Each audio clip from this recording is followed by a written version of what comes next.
welcome to the first show of CTV Cooks. This is the only cooking show that brings you a lot of chaos energy and even more personality. And of course, I am Wout Bouckaert. And I'm Krista McAlister. This episode, we've got some fun stuff for you. Wout and I will be exploring what it's like to make dumplings without our eyes or hands. And I'll take you on a journey to learn more about salt and its history. You won't want to miss this week's cultural cuisine, where I'll be making singung. And finally, we'll give you tips and tricks for college cooking that you can do in your dorm today. Today's subject is ramen. So without further ado, let's get started. Wout, I hear you have a little bit of a fascination with salt. Way more than a fascination, Krista. This is a full-blown obsession. Let's dive right into some facts, history, and some other cool things that you can do with salt.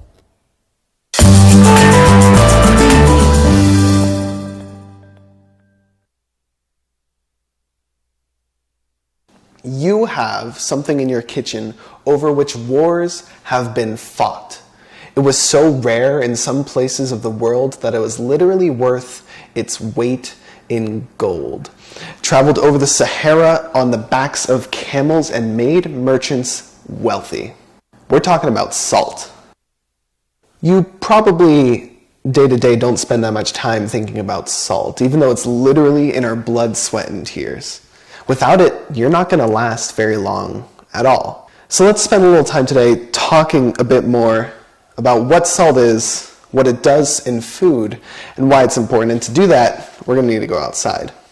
Most of the salt that we eat is sodium chloride, or sodium and chlorine. Sodium is over here on the left side of the periodic table, and it's really interesting because on its own, it's really dangerous. You can't eat sodium. It's actually explosive when put in water. Chlorine on the other side of the periodic table over here is also deadly, used as a gas attack agent during World War I, now outlawed by the Geneva Convention. But together, sodium chloride makes ordinary table salt. Salt, of course, adds saltiness to a dish. You probably expected that, but there's another flavor that salt can add to a dish that's super important as well. It's called umami.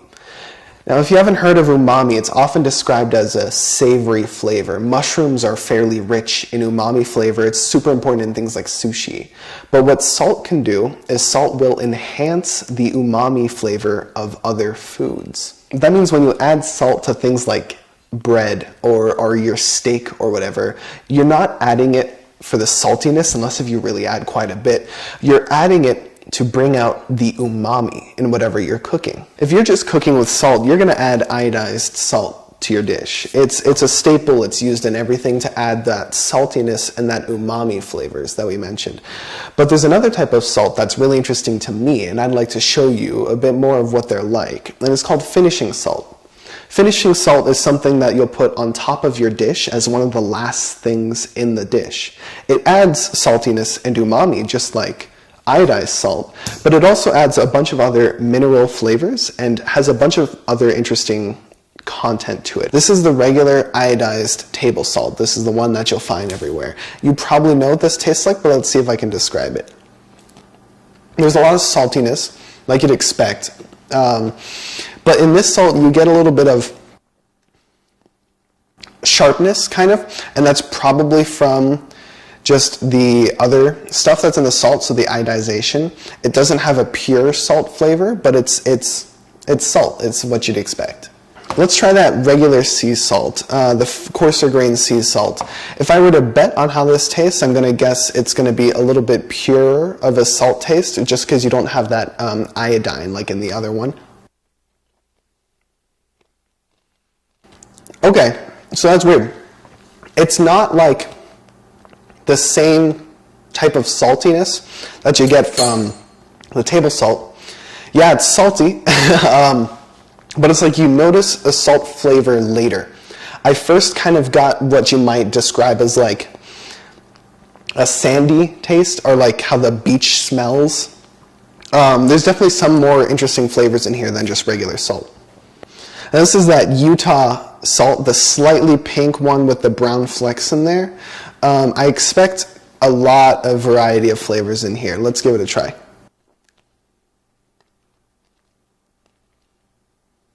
So that sharpness that was in the regular table salt is back in this one, but it's a little more mellow. It's not as strong. I don't get too much more off of it like I did with the sea salt, but it's definitely a more mellow, probably would be nicer on top of a dish salt than just a regular table salt. And the last one, of course, is this Himalayan salt from Pakistan or India in the Himalayan mountains, of course.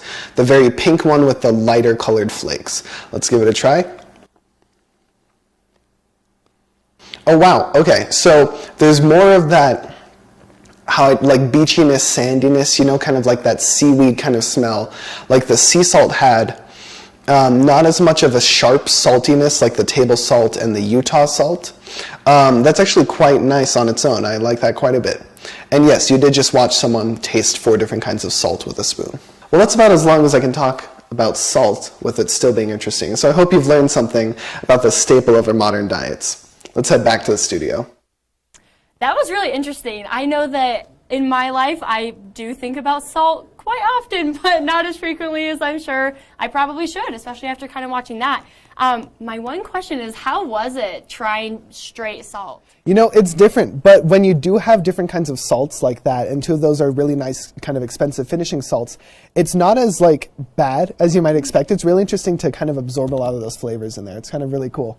Interesting. I guess I'll have to get out my salt tasting hat or spoon. I've got some salt for you to try if you'd like. Very excited. Now that I know kind of the composition of it, I would be very down for that.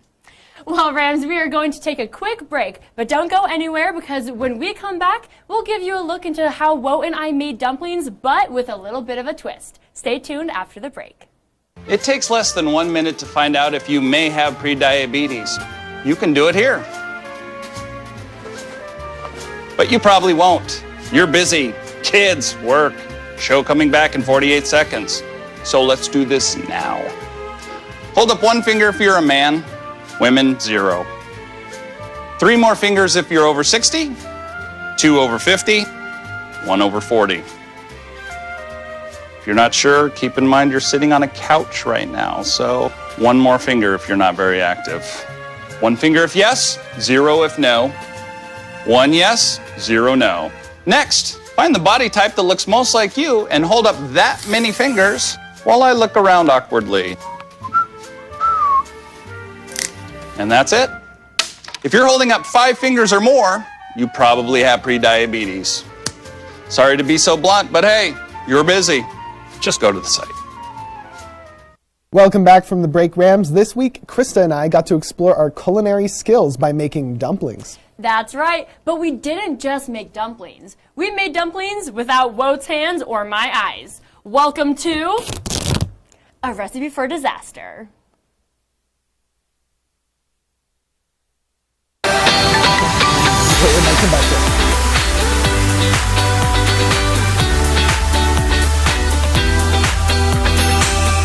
What are we doing, Krista? So today we are going to be making dumplings. I'm super excited. We have obviously all of the ingredients and everything ready to go. And so we are going to obviously be making these dumplings, but with a twist. Dumplings! This ain't my first rodeo. Oh, thank you. See, we're also, after this, we're going to start our waxing channel. Put your mask on, Krista. Okay, here we go. If I can get it. All right. Now I can't use my hands. And I can't use my eyes. Let's wash your hands. For these dumplings, we're going to need to chop all of our ingredients, grate some ginger and add it to the food, add our pork, soy sauce, and sesame oil, fill our dumpling wrappers with our filling, boil dumplings in water. Stop. No, that way. Now on your right, there's a knife on the cutting board. Find a nice spot for that so you don't cut yourself. Get left hand out. That's the cabbage right there. Oh, perfect. Yeah. So we don't want the STEMmy boys. Okay, here, I'm going to make sure you don't cut yourself. How much of it do we need? We don't need that. A little further. Yeah, give her a chop. There we go. Stems removed. Push it to the side. Whatever. It doesn't matter. Now, rough. All right. We're just going to slowly go because I don't want to chop. Yeah, don't put my your palm. fingers. Okay, you're good. Yeah, we're good. Go. There we go. I want to be a professional chef who can just do this basically blindfolded, but not really. That should work for us. Do you think? Me, You think it's small enough? I'm just gonna do it a once over just to make watch your it hand. consistent. Thank you. Rip it on there. Just put it on there. Put it on there. Where's the knife? The knife is far to your right. You're clear. good. You're clear. Slightly more to your left. Down. Bam! Woo! Okay. Cabbage hands. Green onions. Left. Yep. Grab a few of those. How many do we need? I don't know. Let's just cut all of them. Are we supposed to thinly or roughly chop? Roughly chop. Where's my knife? Left there. Yeah. Be careful. It's under the piece of iceberg. Yeah, you got it. How many Okay, pieces so we do I need to cut the bottom bit. We need to cut the rib. Yeah. Keep it going. Keep going. Go. Stop. No, a little more. Go. Stop. Yeah. Cut that. Finish that cut. Okay. No, it's not that far left. Come back. Come back this way. No, come back. That's the lettuce right there. Yeah. Grab one of those, and then we'll try and put all the green. Yeah, that's mostly green onion. There's a bit of lettuce there, but grab that. Yeah, grab that. Yeah. So fun ginger peeling techniques. Obviously, if you don't want to take off a lot of the actual ginger root itself, and you just want to kind of get the skins off, using a spoon is a really good technique if you can do it while seeing. Wait. Oh, okay. Where is it? Right hand, reach out. Further. To the right slightly. Yeah, you got it. How is it? Beautiful. I think you're lying. No. Flip it over. It actually is pretty good. It smells great. Freshly grated ginger. It smells great. Who would have known? Who would have known? It smells like ginger. It does. Okay, and we need to open that. Do you want to just like manhandle it open, or do you want to cut it open? We're just going for it. Just rip her open. Yeah. You got it. Raw meat. My favorite. Yes, we mix it all together with the sauce. I almost did not dump this in the bowl. Perfect. There, that's a tablespoon. We're Awesome. gonna do 1.5 of those of the sauce. So Should I touch it with my meat hands? no, let's double team this. Okay. Your hands are good. Okay. And I'm gonna pour a tablespoon of our combined dumpling sauce. Oh, it's sealed. I need to unseal it. That's good. I won't be able to tell you. Oh, got it? I got it. Okay, here's our dumpling sauce. Dump that in. Okay, now mix it with your bare hands. Oh God! How does that feel? So weird. A spoon size of our mixture. That should be good. Let's put it on the dumpling. You don't want more. Maybe less is what I was thinking. Oh. Perfect, yeah. So let's put that in the middle of your little round of dumpling. It's left. There you go. Do you feel it? Yeah. So here's about the middle. Yeah, about. It's a little low, but you're close. Okay, beautiful. Is that in the middle? Scoot it left a little more, because yeah. Perfect. Okay, so now Krista, what we're gonna need to do. Yes. This is a weird part. You're gonna dip your finger in this water that we have here, and you're gonna touch the top half. You're gonna wet it slightly with water. I don't know where the half is. I'm gonna do 2 fingers, and then we can just do a little rainbow. Oh wow! Beautiful. Now you're gonna take the bottom half and the top half, and you need to pinch them closed, and you're gonna have to squeeze a little bit. You get the crook of your hand, and then you fold it, and then kind of hold, and then just bend in. And make sure it's closed, and don't squeeze the filling out. So now I'm gonna go on this side. Pinch. Yep, and give it a nice squeeze. I don't go to the gym enough for this. Okay, let's see how it looks. Looks like it's sealed, and it's almost the right shape. That's pretty good. So now we got 3 or 5 minutes to spend. Woohoo! What you want to do? Dance. They've been in for 4 minutes and 30 seconds, so let's take them out. Is this? Yeah, so just fish them out. That's one of them, and then the bowl is to your I left. really can't feel it. Yeah, you didn't get anything there? I'm gonna go back this way. Okay, perfect. Pour the water out without losing the dumpling if possible. Where's the edge? Perfect. Put that in the bowl. We're going to cook out the rest of these in the water, and then we're going to show you what the finished product looks like. Alright, so we have have finished cooking all the dumplings. Obviously, Wout doesn't have tape on and I don't have a blindfold on anymore, so we are good to go. And we're just gonna dig in and try these. So we do have a little bit of the sauce, which we're going to try, and we'll try the dumplings without the sauce as well, just to see how they taste individually. Here we go. Oh, the filling just fell out. Okay, let's hope they're good. Cheers.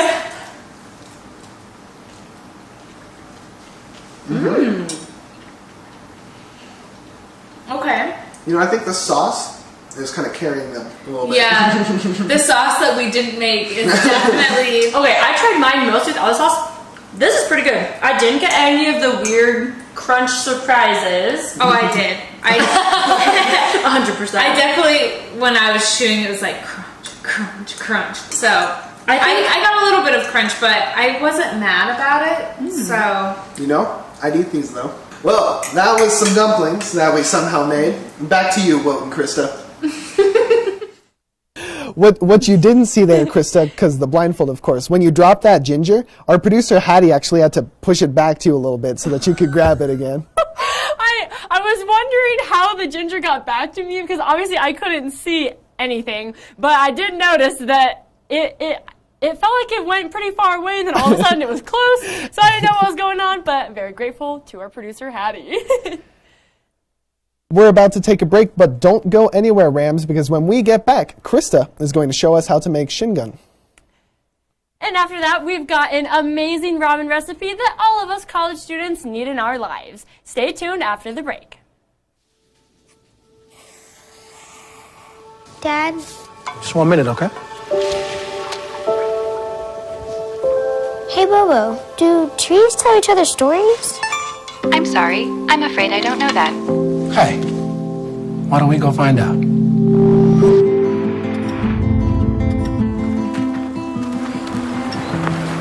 Listen. Do clouds take naps? I couldn't tell you.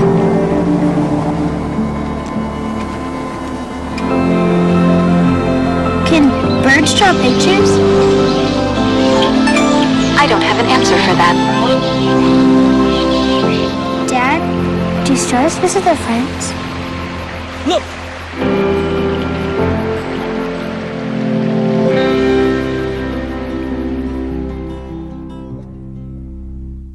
Welcome back, Rams. I'm excited to introduce the very first episode of Cultural Cuisine. I love food, and I also really enjoy trying new flavors and learning about different cultures, hence the creation of this show. I'm going to teach you a little bit about a fun new dish, as well as walk you through how to make it so that you can try these flavors on your own.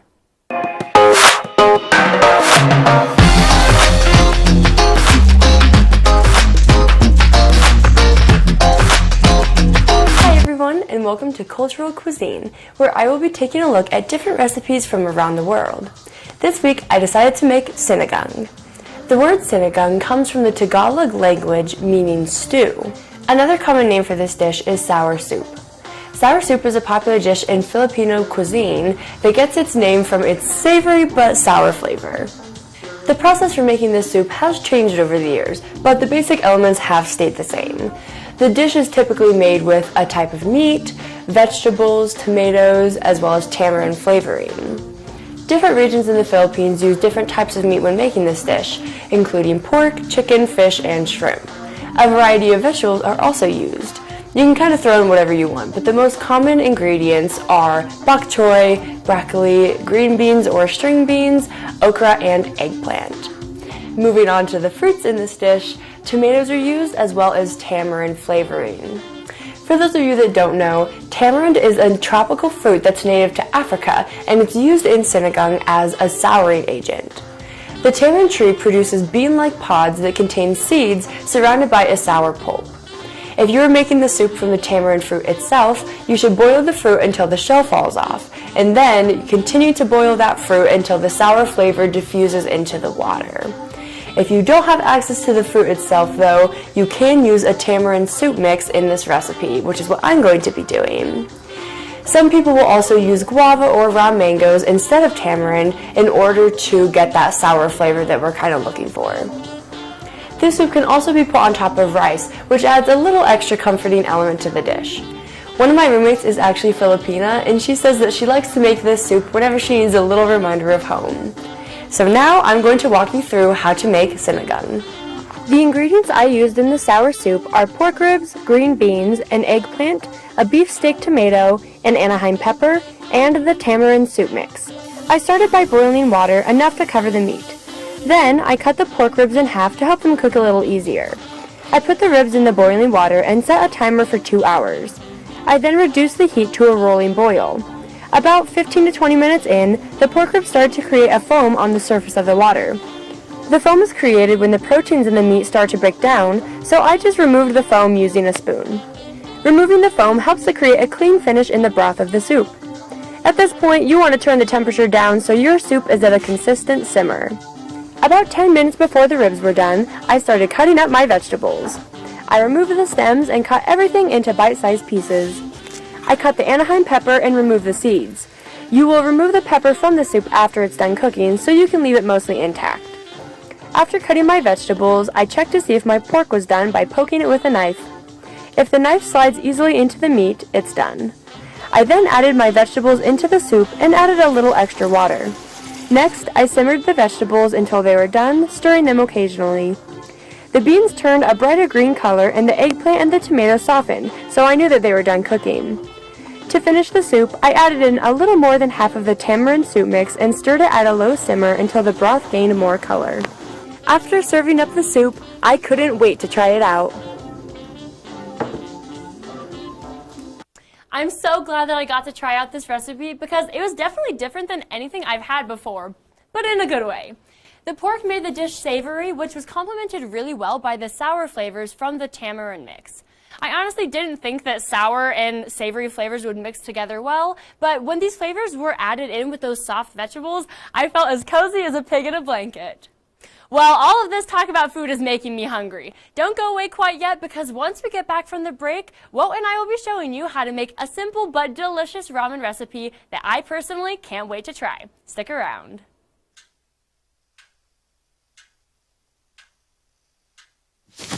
Awkward. Do I look familiar? I should. You might remember me from here. Here.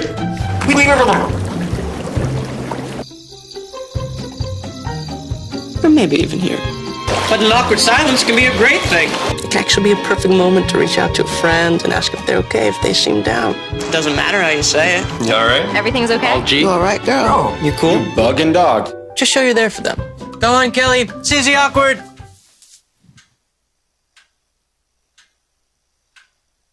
Hey, you haven't really been yourself lately. Are you okay? Find out how you can help a friend with their mental health at seizetheawkward.org.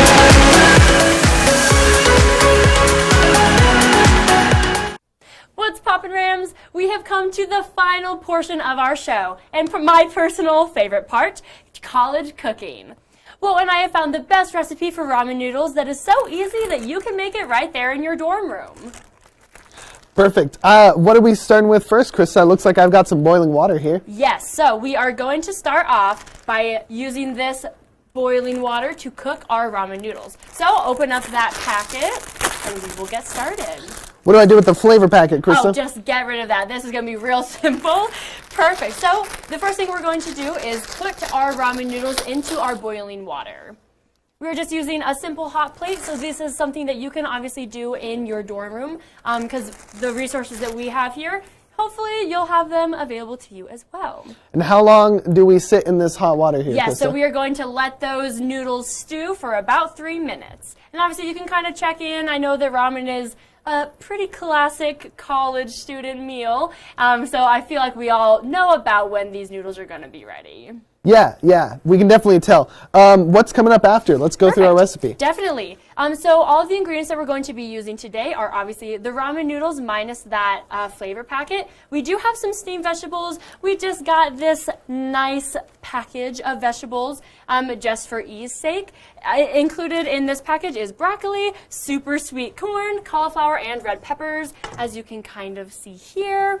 And so we just steam those vegetables, super easy. You just put them in the microwave for about 8 minutes. And then once we have those ready to go, we also have a teriyaki sauce that we are going to be using as well. And that's it. Right there. Exactly. Yeah. So pretty simple. You're going to get in a lot of nutrition from the vegetables, and it's going to be a pretty quick and easy meal. Perfect. So it looks like we are about halfway through our time, Krista. Tell me, what was it like blindfolded chopping things? Because I didn't get to ask yet. Yes, definitely. I feel like you kind of know better than anyone because you were the one who was directing me through That's it fair. all. It was definitely really stressful because there was a lot of trust that had to go into it because I had to trust you to direct me so I wouldn't chop off all of my fingers. So thank you for being very good with your directions. It was honestly really fun. I think that the biggest thing was I couldn't really tell where things were, such as when I kind of dropped the ginger. That's fair. And how was it not being able to use your hands?